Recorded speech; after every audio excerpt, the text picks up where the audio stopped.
Hello दोस्तों, welcome to सफलता मंत्र।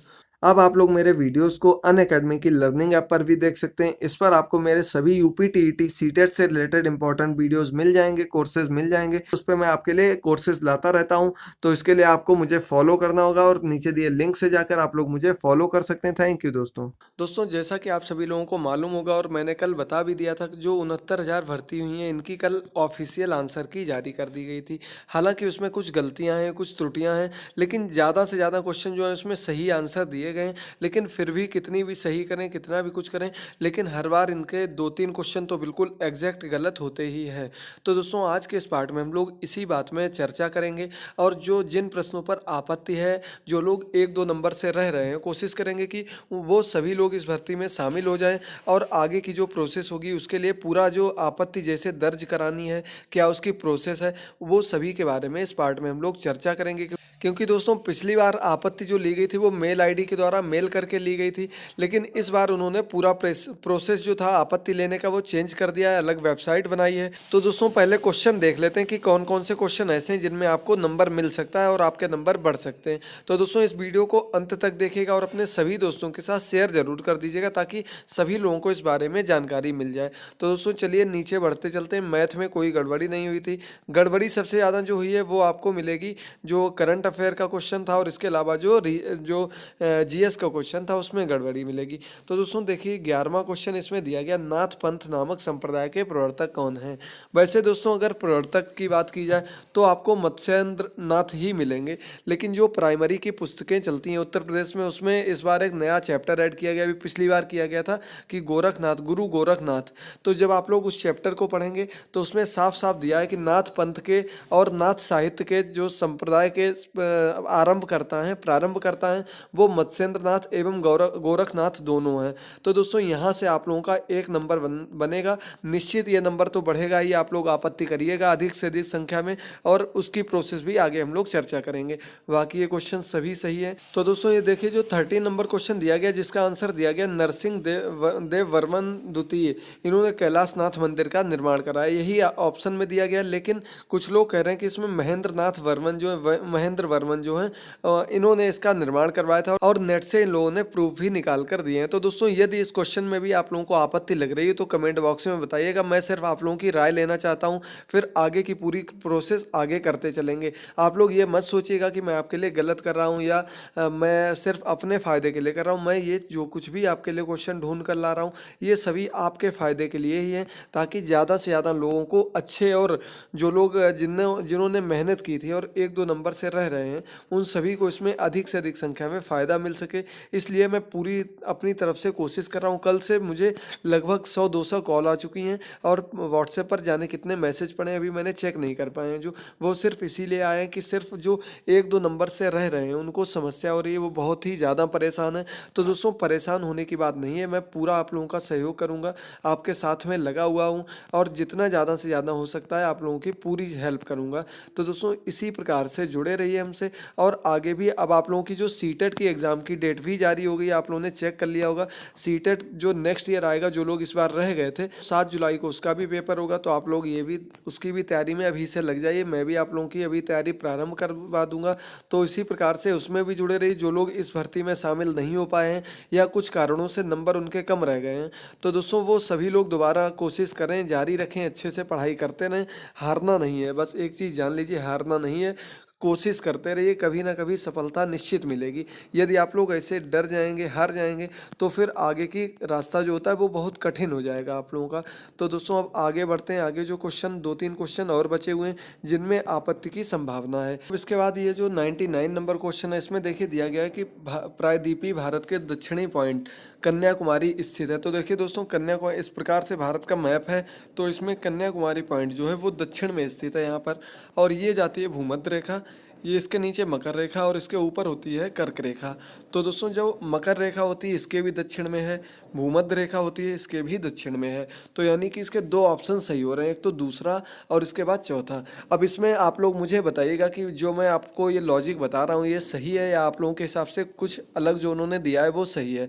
बस आप लोग इसी प्रकार से बताइएगा और उसमें ज़्यादा कुछ बात बढ़ाने की ज़रूरत नहीं। जो मुझे गलत लगा मैंने आप लोगों के लिए उसी प्रकार से उसे बता दिया है। अगला 102 नंबर क्वेश्चन है, देखिए इसमें दिया गया है गरीबी का आकलन किस आधार पर किया जाता है। तो दोस्तों गरीबी का आकलन जो होता है ये प्रति व्यक्ति आय के हिसाब से किया जाता है वैसे तो, और इसमें दिया गया परिवार के उपभोग व्यय के आधार पर। इसमें भी कुछ लोग आपत्ति उठा रहे हैं, हालांकि अभी इनके कोई प्रूफ नहीं मिल पाए, लेकिन इसमें भी आपत्ति उठाई गई है। तो देखना ये होगा कि कोई परिवर्तन होता है या नहीं होता है, और अगर आप लोगों के पास प्रूफ हो तो आप लोग इसमें आपत्ति जरूर दर्ज करा दें। जिन क्वेश्चंस में भी आप लोगों को लग रहा हो और जो मैं बता रहा हूँ इनके प्रूफ ढूंढकर आप लोग आपत्ति जरूर दर्ज करा दीजिएगा।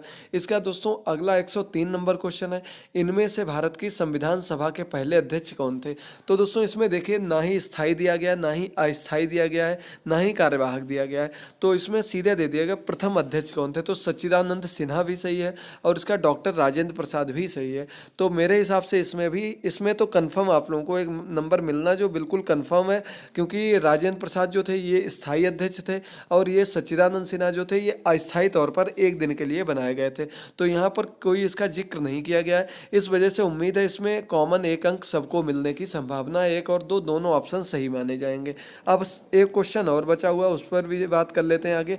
तो ये देखिए अगला है पढ़ने और लिखने की अक्षमता है। तो पढ़ने और लिखने की क्षमता, इसमें जो आंसर दिया गया वो डिस्लेक्सिया दिया गया। तो दोस्तों डिस्लेक्सिया आप लोगों ने पढ़ा होगा और बुक्स में साफ साफ दिया रहता है। डिस्लेक्सिया जो होता है पठन विकार होता है, पठन अक्षमता होती है। और इसके बाद लेखन अक्षमता जो होती है वो डिस्ग्राफिया वगैरह होती हैं। इसमें पठन और लेखन, पढ़ने और लिखने दोनों की क्षमता के बारे में कहा गया है। तो दोस्तों ये डिस्प्रेक्सिया इसका आंसर बताया जा रहा है जो सही आंसर है। हालांकि इसका कोई भी प्रूफ नहीं मिला, लेकिन डिस्लेक्सिया तो बिल्कुल भी नहीं होता है। तो इसमें भी जिन लोगों ने डिस्प्रेक्सिया किया है वो लोग आपत्ति दर्ज कराएं, 1 नंबर मिलने की संभावना है। और आपत्ति के लिए आपको पीडीएफ फॉर्मेट में जो आपके प्रूफ हो उन्हें पीडीएफ फॉर्मेट में लगाना होता है, और उसी से आप लोगों को उसमें जो अपलोड करने के लिए अलग से कॉलम दिया गया वहाँ से आप लोग अपलोड कर पाएंगे। लेकिन इस बार कोई भी मेल वगैरह भेजने का कोई चांस नहीं है, तो आप लोग निश्चिंत रहिए, मेल नहीं भेजना पड़ेगा आपको, क्योंकि काफ़ी लोग पिछली बार चिंतित थे कि मेल कैसे भेजेंगे, इस बारे में उनको कोई जानकारी नहीं थी। और तो इस वजह से दोस्तों अब अगला 115 नंबर क्वेश्चन है। इस क्वेश्चन में ये आपको एक कथन दिया गया था और बताया गया था किसके द्वारा दी गई है। तो इसमें भी बताया जा रहा है कि एस.एन. मुखर्जी इसका सही आंसर है, बल्कि जो उन्होंने दिया है वो और कुछ आंसर दिया है। तो यदि मेरी बात सही है तो दोस्तों एक बार चेक कर लीजिएगा इस क्वेश्चन को भी। इतने ही क्वेश्चन थे जिन क्वेश्चन पर आप लोगों के लिए आपत्ति थी, तो एक एक क्वेश्चन को देखते रहिए। और इसके अलावा काफ़ी क्वेश्चन ऐसे भी होते हैं जिनमें आप लोग आपत्ति ढूंढकर प्रूफ निकाल कर लगा देते हैं। आप लोग टेट में देख सकते हैं लगभग 21 से 22 क्वेश्चन पर आपत्ति की गई थी, लेकिन वहाँ से जो उन्होंने माने थे तो 2 क्वेश्चन पहले माने थे, बाद में उसके बाद 3 क्वेश्चन और मान लिए थे। तो उन्होंने सिर्फ और सिर्फ 3-4 क्वेश्चंस पर आपत्ति मानी थी। और अगर ऐसा भी हो जाता, सिर्फ 3 या 4 क्वेश्चंस पर ही आपत्ति मान ली जाती है, तो भी आप लोगों को बहुत ही लाभ मिल जाएगा इसका, आप लोगों को बहुत ही ज़्यादा सुविधा हो जाएगी, आराम हो जाएगी। तो दोस्तों ये कुछ क्वेश्चंस थे जो मैंने आपको बता दिया। अब कुछ आगे की प्रोसेस है उसके बारे में चर्चा कर लेते हैं। आपको एक एक चीज़ के बारे में बता देते हैं किस प्रकार से आपको आपत्ति दर्ज करानी है। तो दोस्तों ये देखिए मैंने आपको क्वेश्चन बता दिए थे। एक नाथ संप्रदाय वाला क्वेश्चन है, यहाँ से आप लोग एक ही स्थान पर सभी क्वेश्चंस को देख सकते हैं। अगला क्वेश्चन जो था ये कांचीपुरम वाला था, ये महेंद्र नाथ सही उत्तर है, लेकिन उसमें माना गया नरसिंह वर्मन। इसका अगला क्वेश्चन गरीबी रेखा वाले में प्रति व्यक्ति आय वाला सही है। आप लोग दोस्तों ये करिए कि ये जल्दी से जल्दी इनकी जो प्रूफ है वो एकत्रित करिए, और मैं भी जैसे ही तैयार हो जाते हैं मैं आप लोगों को व्हाट्सएप पर सेंड कर दूंगा। जो ग्रुप बने हुए हैं उन सभी ग्रुप्स में सेंड करता रहूँगा, स्पेशल ग्रुप में सेंड कर दूंगा। तो आप उसके लिए निश्चिंत रहिए, ज़्यादा से ज़्यादा जितनी हेल्प हो सकेगी वो सभी मैं करने की कोशिश करूँगा। इसके अलावा देखिए संविधान सभा के पहले अध्यक्ष पूछे गए, तो इसमें कहा गया है क्वेश्चन गलत है। गलत तो नहीं है, हो सकता है पहले दूसरे जिन्होंने लगाए हैं उनको इसमें नंबर दिया जा सकता है। अगला इसमें एस.एन. मुखर्जी द्वारा किया गया और उसमें दूसरा आंसर दिया गया है। तो दोस्तों ये कुछ क्वेश्चन थे जो मैंने आपको बता दिए। अब दोस्तों आगे ये देखिए विज्ञप्ति जारी की गई थी कल, इसी के बाद आपको जो आंसर की जारी की गई थी वो दी गई थी। ये देखिए इसमें लिखा है किस प्रकार से आपको आंसर की देखनी है, ये सब दिया गया था। इसके बाद इसमें नीचे दिया गया निम्नलिखित शर्तों के अधीन दिनांक 11/1/2019 की शाम 6 बजे तक वेबसाइट ppr.data.com के माध्यम से ऑनलाइन संज्ञान में लिए जा सकते हैं। आपत्तियाँ आपको कैसे दर्ज करनी है ये बताया गया है। तो दोस्तों ये 4 पॉइंट लिखे गए, इन चारों पॉइंटों को पहले पढ़ लीजिएगा कि प्रेषित आपत्ति के साक्ष्य वेबसाइट पर अपलोड अपलोड करना अनिवार्य है। साक्ष्य उपलब्ध न कराने पर किसी भी आपत्ति पर कोई विचार नहीं किया जाएगा और उसे प्रथम दृष्टया ही निरस्त मान लिया जाएगा। अभ्यर्थियों द्वारा साक्ष्य के रूप में उपलब्ध कराए जाने वाले पुस्तक का कवर पृष्ठ, द्वितीय पृष्ठ एवं विषय सूची इंडेक्स और जिस पृष्ठ पर उत्तर अंकित है कि स्पष्ट पठनीय प्रति वेबसाइट पर PDF फॉर्मेट में अपलोड करना अनिवार्य है। आपत्ति केवल वेबसाइट इस पर के माध्यम से ऑनलाइन ही स्वीकार की जाएगी। व्यक्तिगत पत्राचार या मोबाइल आदि किसी भी माध्यम से आपत्ति स्वीकार नहीं की जाएगी। अगला पॉइंट दिया गया 11/1/2019 की शाम 6 बजे तक आपत्ति स्वीकार की जाएगी। ये आपको पूरी प्रोसेस बता दी गई है कि क्या क्या आपको करना पड़ेगा इसके लिए। इसके अलावा आपको आपत्ति स्वीकार नहीं होगी यदि आप लोग ये पूरी जो नियम दिया गया इसे फॉलो नहीं करते हैं। अब दोस्तों आपको आगे बता देते हैं कि ये आपको वेबसाइट दी गई PaperData.com, PPPRDATA, ये आपको वेबसाइट दी गई। इस वेबसाइट को आपको ओपन करना है। इसका जब आप लोग वेबसाइट ओपन करेंगे तो इस प्रकार का एक पेज खुलकर आएगा जिसमें ऊपर लिखा हुआ सहायक अध्यापक भर्ती परीक्षा 2019 की प्रकाशित उत्तरमाला के क्रम में दर्ज कराई गई आपत्तियों का विवरण। तो इसमें विवरण देना पड़ेगा आपको। सबसे पहले अपना अनुक्रमांक देना है, फिर इसके बाद अपना नाम बताना है। दोनों चीज़ें जब कर देंगे आप तो तीसरे नंबर पर आपको भरना होगा कौन सा सीरीज आपकी, कौन सी ABCD में से कौन सी सीरीज है। फिर उसके आधार पर आपको जितने भी क्वेश्चन हैं यहाँ से आप लोग ऐड कर सकते हैं। मान लीजिए 2 क्वेश्चन है आपको, तो सबसे पहले जो क्वेश्चन संख्या 1 2 3 4 5 6 जितनी भी है वो यहाँ पर डाल देंगे। मान लीजिए 50 था तो यहाँ आपने 50 डाल दिया। इसका जब आप लोग आगे बढ़ेंगे तो इसमें जो उत्तर उसमें सही टिक लगा है उस पर करना है, ABCD में से कौन सा उसमें दिया गया है। फिर इसके बाद इधर आके इसमें करना है जो आपको सही लग रहा है वो वाला बताना है। फिर आपको ये यहाँ पर अगर दूसरा ऐड करना तो यहाँ से आप लोग आगे दूसरे भी ऐड कर सकते हैं। जितने क्वेश्चन करने हैं सभी आप लोग ऐड कर सकते हैं। फिर इन सभी जो जितने भी आप लोग ऐड करेंगे इन सभी के आप लोग डॉक्यूमेंट एकत्रित करेंगे। पहला पेज जो होगा फ्रंट पेज होगा बुक का वो करना है, उसके बाद जो इंडेक्स पेज होता है वो करना है और सेकेंड पेज करना है। ये 3 चीज़ें करनी है। जिस पेज पर साक्ष्य दिया गया है वो पेज करना है, यानी कि ये चारों पेज आप लोगों को फ़ोटो लेनी है। फिर उन फोटोज़ को PDF फॉर्मेट में कन्वर्ट करना। अब ये भी मैं आपको बता दूंगा कि किस प्रकार से आप लोग इसे कन्वर्ट कर पाएंगे। तो यहाँ पर जब आप लोग क्लिक करेंगे तो चूज फाइल खुलेगी। तो चूज फाइल में जाकर जहाँ पर भी आपकी वो फाइल हो वहाँ पर जाकर आप लोग जब सिलेक्ट कर लेंगे तो यहाँ पर आपकी फाइल यहाँ पर अपलोड हो जाएगी। इसका अगला ऑप्शन दिया गया मोबाइल नंबर। अपना मोबाइल नंबर सही भरें। अगला इसमें आपको दिया गया है कि ये सिक्योरिटी कोड होता है कैप्चा, ये भरना पड़ता है, ये देखकर इसमें भर देंगे। अब आपको बता देते हैं कि PDF फाइल में आप लोग कन्वर्ट कैसे करेंगे। तो एक ऐप आती है कैम स्कैनर ऐप होती है। इसके अलावा अन्य कोई ऐप यूज़ करते हैं आप लोग तो वो भी आप लोग कर सकते हैं। वैसे मैं यही वाला सजेस्ट करूंगा, बढ़िया ऐप है, मैं भी इसी का यूज़ करता हूं। तो इसमें जाके आप लोग फ़ोटो खींचेंगे। फ़ोटो के बाद उसे ऐसे करेंगे कि साफ साफ दिख रहा हो बिल्कुल। उसमें कई ऑप्शन आते हैं, उसमें जाकर आप लोग जब फ़ोटो सेव हो जाएगी तो यहाँ ऊपर आपको एक कॉलम मिलेगा जिसमें आपको जब फ़ोटो सभी फ़ोटो खींच लें उसके बाद ये करें तो इसमें आपको एक PDF लिखा हुआ मिलेगा एक कॉलम में। उस पर जब आप लोग क्लिक कर देंगे तो वो पूरी आपकी फाइल जो होगी वो PDF में कन्वर्ट हो जाएगी और एक ही स्थान पर सभी पूरी फाइलें PDF फाइल में कन्वर्ट होकर पहुंच जाएंगी। बस ये ध्यान रखना अगर कोई क्वेश्चन 1 करें तो उसकी 1 की पहले, फिर उसके बाद क्वेश्चन नंबर 2 की करें, फिर 3 की करें। इस प्रकार से करें तो समझने में भी आसानी रहेगी। और दोस्तों उम्मीद करते हैं आप सभी लोगों को इससे फ़ायदा होगा। काफ़ी लोग कॉल कर रहे थे कि आपने अभी तक आपत्तियों के बारे में नहीं बताया या प्रोसेस नहीं बताई। तो दोस्तों ये पूरी प्रोसेस है और लगभग 5-6 क्वेश्चन जो मुझे लग रहे थे मैंने आप सभी लोगों को बता दिए हैं। अब आप लोगों को निर्णय लेना है, सोचना है कि कौन कौन से क्वेश्चन गलत हैं। यदि आपको कुछ लग रहा है कि मैंने गलत बता दिया तो वो भी कमेंट बॉक्स में ज़रूर बताइएगा।